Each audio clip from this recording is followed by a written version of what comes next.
Welcome to Blake Street Banter, where one of us knows what the word banter means. The other two are just along for the ride. I got two newcomers here. First, introducing our guy Eli, who you've seen right in the background. What up, Eli? How's it going, y'all? And we are joined by the man himself, the stolen base record holder of the Hartford Yard Goats, Cole Carrigg. How you doing, big dog? What's up? How you doing? I'm doing great.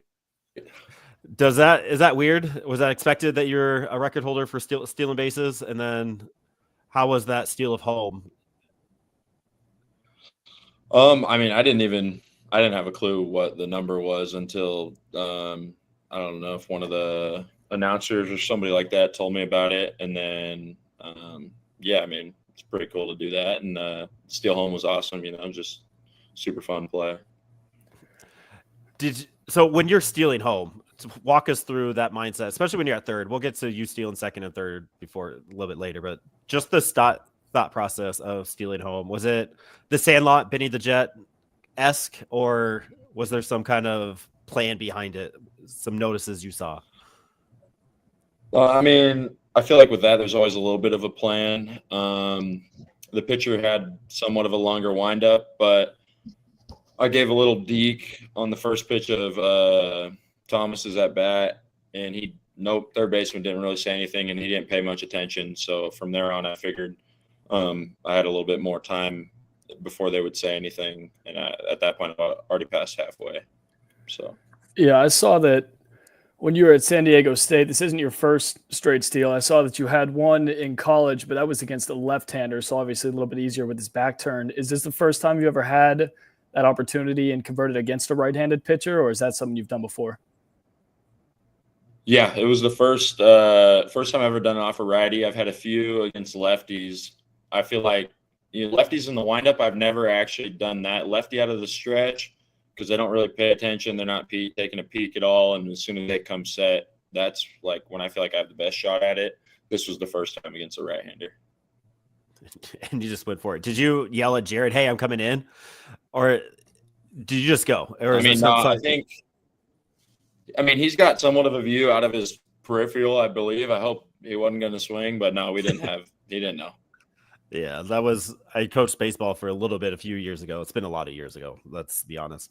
And I always wanted to send kids from third, like, go, go, go, but I had no idea how to tell the hitter. And there's a few kids that just went on their own, and the kid swung right over the head. I'm like, Jesus Christ! Like, we need to be a little bit more careful. It always made me nervous. Yeah. But you stole second and third before home, so you obviously had a tell on the pitcher that was going, and just kind of was in the groove, and just kind of wanted to complete the stolen base cycle there. I mean, yeah, just the opportunity kind of presented itself, and he was a little bit slower to the plate, even out of the stretch. So it was a pretty, I would say, easier guy to steal off of, and just took advantage of it. And just went for it. That's awesome. I love that. And then the other highlight of the weekend was your absolute hose. I think it was the doubleheader. You gunned the guy out at home. How sweet is that? Just being able to toss it 250 on a rope easily. I mean, yeah, it's super cool. And I mean, I can't take all the credit for that. God blessed me with an arm to be able to do that. So, I mean, there's not much I can say to that other than I was blessed with a strong arm, and it's really nice to have. Yeah, absolutely. And you obviously that arm strength has always been there. You spent some time playing catcher, a little bit of time is short earlier in your career. But this year we've really seen you, and mostly last year as well, kind of transition into that full-time outfield role. How has that transition been going for you? It's going all right. It's definitely new. I'm pretty much my whole life I've played everywhere, so it's just always kept the game kind of interesting, being able to move around and go play short and catcher and second, whatever. But no, it's been nice. It's nice to hold down center field, and yeah. Do you miss having days kind of behind the dish or lining up there at shortstop at all? Yeah, I miss my days. I miss my days at short for sure. Yeah. Do you still have a catcher's mitt in the gear ready to go just in case? No gear anymore. No gear, no catcher's glove. Oh, wow. That's crazy. I figure if it'll get to that point, I can borrow batting courts for somebody. That'd be awesome. Yeah. So still have the infield glove. Do you take reps? So I always wonder like how multi-position players, especially infield, outfield, and thinking of Hunter Goodman comes into mind. Pretty much, I guess they're almost the same in that sense. How do you prepare? Being prepared for both spots, infield and outfield. Obviously, you're a full-time outfielder this year, but you have to have that infield glove ready to go just in case. How are you staying ready to be ready at the number 6 spot there? Yeah, I mean, honestly, I take majority of my work at shortstop. I think like during BP and stuff, I'll take my couple days and take some live reads in the outfield. But I like getting my work in the infield. I think it helps a lot more than anything you can do like ground ball wise outfield work. I think just fielding ground balls is the best thing you can do for that. And just like reactions off the bat, similar mindset. So I think it just translates for me. Yeah. So just getting the reps whenever you get the reps, but you're not out there like Kyle Karros and just doing the boring, redundant glove work on the side there. Yeah, no, I mean, not too much, just mechanical work, just getting out there and getting reps in. Yeah, that makes sense. That probably makes it a little bit more fun too, just being out there and just being able to be around and just do what you can when you can. Yeah, definitely. What about at the plate? So in San Diego State, didn't have a lot of power. I think you had maybe 7 home runs your entire career at San Diego State. And then you come up and have 6 home runs in your first half pro season, 150 at bats. Was there a mechanical change? Was there a mindset change? Was there just like, okay, I'm here, so let's just hit bombs type thing? But like, where did that power kind of come from? Because it wasn't quite there in California when you were hanging out. I mean, I think just growing up, I've always been somebody, year by year, I get a little bit bigger, a little bit stronger. And I mean, in college, I was strong enough, but I mean, maybe I had a little bit of mechanical changes when I got to pro ball. Nothing really too drastic. I think just getting bigger and stronger, facing harder pitching, and you get the ball right, it'll leave the yard. Nothing crazy though. I just learn how to hit first, and hopefully the power comes. Yeah, it's showing up right now. It's there, yeah. It's awesome. This spring marked your first time getting out to Scottsdale with the big club. And I was just wondering if you could walk us through that experience a little bit, and if you had any kind of main takeaways just from those couple of weeks or that month. I mean, yeah, it was an awesome opportunity. I was super stoked to do that. It was nice to do it alongside some guys that I'm familiar with Karros and Thompson and Betancourt and some other guys like that. But no, it was cool. The main thing I could take away from that is just learning how to carry yourself day by day, and just doing what works for you within your routine, and just seeing how the guys who have done it for a while now handle themselves on a day-to-day basis. Yeah, being around those veterans and some of the bigger names, both kind of in and out of the organization, do you have any was there a starstruck moment or anybody you played against or were playing with that was kind of like a whoa, we're here kind of thing? Not really. I mean, it was kind of, I showed up to camp pretty early, and so I spent a lot of time with Karros, and I think Doyle was there a little early, and McMahon was one of the guys who stands out for me. But so like I kind of was just involved with him a lot, and he was super cool to me and Kyle. So I was kind of had that moment like early on, like, yeah, no, this guy's been doing it forever, and he's super cool to me. So like after that, it was kind of just like I'm not used to it, but like I had some time to take that in a little bit. Yeah, when I had the opportunity to talk to Ryan in the spring, he was saying that he was getting really big trying to learn how to golf, and then a bunch of guys were hitting the links. Did you have a chance to play around with any of those guys, or was that not in the cards? Well, one time I was hitting with, it was like Mac, Booney, and then Doyle and Goodman were there pretty early. And then Mac's fortunate enough to have a kind of a little mini golf course in his backyard with some foam balls. So he invited me over in Boone, and we went and hit some balls with him there. It was pretty cool. That's awesome. That's awesome. Just hitting foam balls in Ryan McMahon's backyard. That's awesome. Yeah. Is there anything that Ryan McMahon did or any other player at spring trainings, any kind of routine or habit that you you were like, oh, that's a good idea, and added it to your own repertoire? Nothing that comes to mind right away. I mean, everybody's got their own stuff, and I mean, I'm sure I've taken stuff from somebody and not even realized it. But everybody does things differently nowadays, and just kind of what works for you. But nothing that comes to mind now. All right, so you don't have any foam balls or a 9 wedge in the batting bag just in case? Nope. Okay, didn't do that. No, so like spring training, you're with the Yard Goats and you're doing your thing there. But let's take it back to San Diego State. Did you ever have a chance to just sit down with Bud Black and swap stories about his time and your time there? Was anything similar? Anything crazy drastic? I mean, I didn't have too much talking time with Bud. I mean, we hit on San Diego State a couple times, but nothing that really stands out. Not super long conversations. So, okay. I think we just mentioned hopefully the program gets a little better. Kind of been in a rough patch for the last couple of years, but yeah. How did you end up at San Diego State? What was the recruitment process to get you there? Because I know you grew up in Modesto and all that. So was it just I have no idea where Modesto is in relation to San Diego. Yeah, Modesto's like an hour north of Fresno, if you have any idea where Fresno is. Yeah.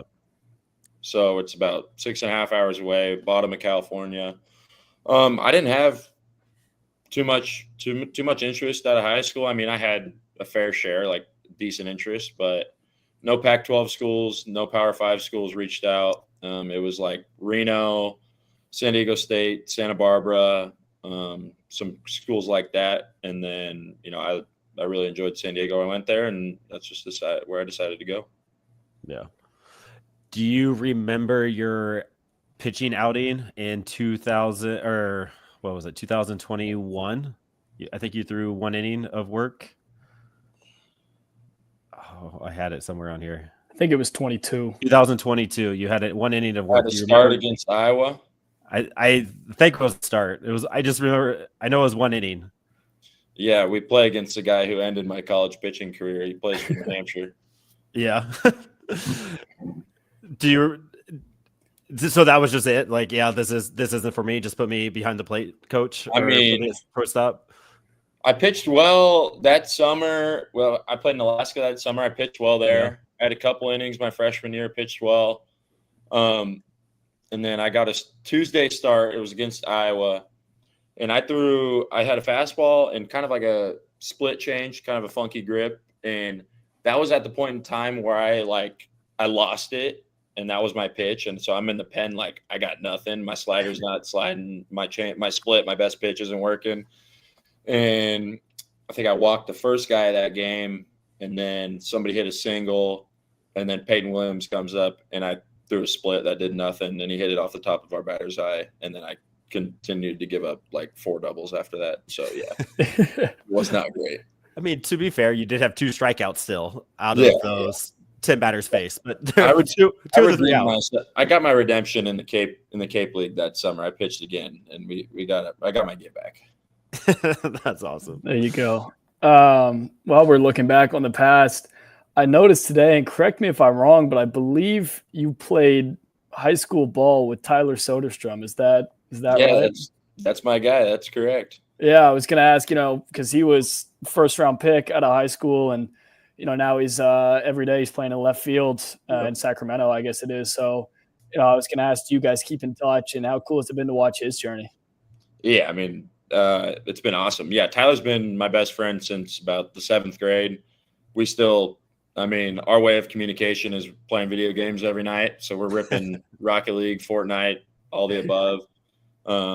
Jacob Wilson's kind of involved in that now. We all played every night together. So it's an easy way for us all to catch up. And Tyler's journey's been great, and he's killing it right now. Yeah, it's a pretty stellar group. See if you guys can maybe get Nick Kurtz in there too. Get both the AR Rookie of the Year guys going. Yeah, supposedly he's big into Call of Duty. We don't go in that realm. Yeah, that's a different kind of gamer. Yeah, that's awesome. Do you ever joke with Tyler that you guys are both playing in minor league stadium still? No, I haven't really got to him on that. He just, they're kind of blessed right now. The ball flies there, so he's loving it there. Yeah, once it got hot in Sacramento, the ball just started carrying. That's crazy. I did not know you guys were high school teammates. That's awesome. Yeah. Yeah. What's your go-to game then? Like, if you guys don't know what to play, it's a Sunday night, it's a Monday night off day. You hitting up Rocket League, Fortnite? What do you hit in? Yeah, I mean, mainly Rocket League and Fortnite for sure. Yeah. You guys good? You guys getting dubs? Tyler's really bad at Rocket League, and I hope he sees this, but he's probably not going to. But I'll make sure he does. But he's better at Fortnite. I'll give him that. Okay. Heard it here first. Tyler Soderstrom is not good at Rocket League. All right. there's our headline there. We'll make sure to clip it too. Yeah, that's good. Out there. He'll see it. I'll make sure he does. All right, there we go. But so off day, we talked a little bit about the winding down. What does an off day look like for you? Kind of like to see what all the players' routines are. We talked to Aiden Longwell. He's like, we go to the grocery store and we just get ready for the week. Is there anything different in your routine the off day? I mean, not really. I mean, sleep as much as I can, catch up on sleep, just hang out, clean up the apartment to the best of my abilities, and just hang out, play some video games, and talk to the family and stuff. Yeah, that's what Aiden said. I was like, yeah, I usually sleep in until about 9 or 10, and then the day kind of starts. We just kind of get moseying around. Sure. Growing up in Modesto, did you ever hit up a Nuts game? I believe they were a Rockies affiliate back then. Was there a name or anything that stands out to you from going to games back then? I went to very few Nuts games, maybe one or two. We did not really see too many, so I don't got any names. No, nothing there. Yeah, we were too close to like the Giants and the A's park. We would kind of hit up those a little more. Yeah, go to the big leagues if you had the shot. Yeah, that makes sense. You spend some time in the Coliseum. A little bit. Most of the time would be when it was AT&T, but Giants Yard, yeah. Okay, gotcha. I'm a NorCal kid myself, so spent plenty of time out there growing up. Yeah. I spent some time at the Coliseum. It was fun. I remember sitting out in left field with my dad way back in the day. Yeah. There's something about the yellow and gold or yellow and green that just kind of stand out, and it hits. Yeah, I caught one of the last series last year after our season was over. Went and watched Soderstrom a game, whatever it was, late September or something like that. Yeah. Yeah. Were the vibes pretty heavy at that time? Big. I mean, yeah, because people started, showing up because it was about to, be shut down. Yeah. So yeah, it was good. Yeah. Kind of jumping back to your time in Hartford right now. Baseball and the minor leagues, especially, there's inherently a lot of kind of fluidity and ebb and flow, and that comes with roster changes. So I was kind of going to ask, recently you guys have added obviously Charlie Condon and Jared Thomas, and now Riggio's coming in from New York. How cool has it been to kind of be able to play with all those guys and also, get to know them in an off the field setting? Yeah, it's been great. I mean, Jared and Chuck and Wimmer and Rock, they're all great guys, and super happy to be on a team with them. Great ball players, great teammates, and good guys to be around outside the clubhouse. It's a special group, and super stoked to be able to play with them. Who's your favorite pitcher to play behind? Sean Sullivan. Yeah. Is his stuff just that nasty? Like, do you see it, especially from center? Do you see it break and do all the funky state things that the Wizard can do? He's just got that funky little arm slot, and it's just hard to pick up, and it comes out of an unusual spot, and guys just have trouble picking it up. Yeah, I had a gut feeling you'd say Sean Sullivan. Every time I get a chance to watch Sean Sullivan pitch, I try to tune in when I can. It's just insane what he can do. It's awesome. All right, we're about the 20-minute mark. We won't take up too much of your time. Like, you don't get a lot of it, so I appreciate you hanging out with us and spending some time. Well, we're gonna end it with some fun questions here. Road trips. Talked a little bit about it. What's your favorite go-to snack? You have to grab a drink, a snack before you hit the road to Altoona for the bus ride. What are you taking up out of the C-store there? A drink and a snack. All right. I mean, I like a good body armor, like a tropical punch or whatever the yellow one is. And then for a snack, I try not to snack anymore, but I'm gonna go. My all-time favorite is like the chocolate Hostess donuts in the white bag. Yeah, Oh yeah. I could. Oh, that's a good callback. That takes me back to college. Yeah. That was the morning breakfast on the drive to school. That's a good one. I like that. For one more kind of fun, but do you have a pregame routine? What does that look like? In terms of what you eat, or even any kind of superstitions. Some guys put on their batting gloves in a certain order, or do things in a very specific kind of way. Do you have anything like that, or? No, nothing. No crazy routine. I mean, if I had a good night the night before, I'll try to like wear the same, like, if you want to call it drip or whatever, like an arm sleeve or wristband, whatever. And then, I just hit in the cage before the game, and that's my routine. Have a good night and just repeat it. Do you have custom cleats? Like, what's your cleat game like? No, I wear super old cleats. I like the old Adidas they made like 2018, 2019, the like the super light Addy Zeros, and they don't make them the same anymore. They're getting real hard to find. eBay's I've already went through the whole eBay and bought all those cleats. So no custom cleats. No. How many games do you get out of a pair of cleats like that? How long are they going to last? They actually hold up not bad. Like, I'll get a good, probably. I mean, if I wanted, probably a good month out of them, month straight. Yeah. All right, and then we'll clip this and send it to Adidas Corporation and see if they can sponsor you and you bring back the Addy Zero cleats and see what happens there. We'll get SodaStream and Adidas on this. We'll see what happens. I don't know if we have that kind of pull though. Toughest arm you have ever faced, whether it was at San Diego State high school ball. Sounds like you played with some studs back then, or even now. Who's like the guy that's just like, oh man, the guy. Man. Let me think. I faced some dudes. I mean, Jonah Tong's pretty good. You Savage, pretty good. I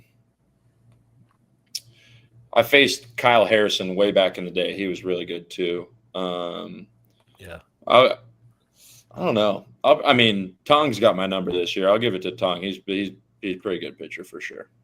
Yeah. Yeah.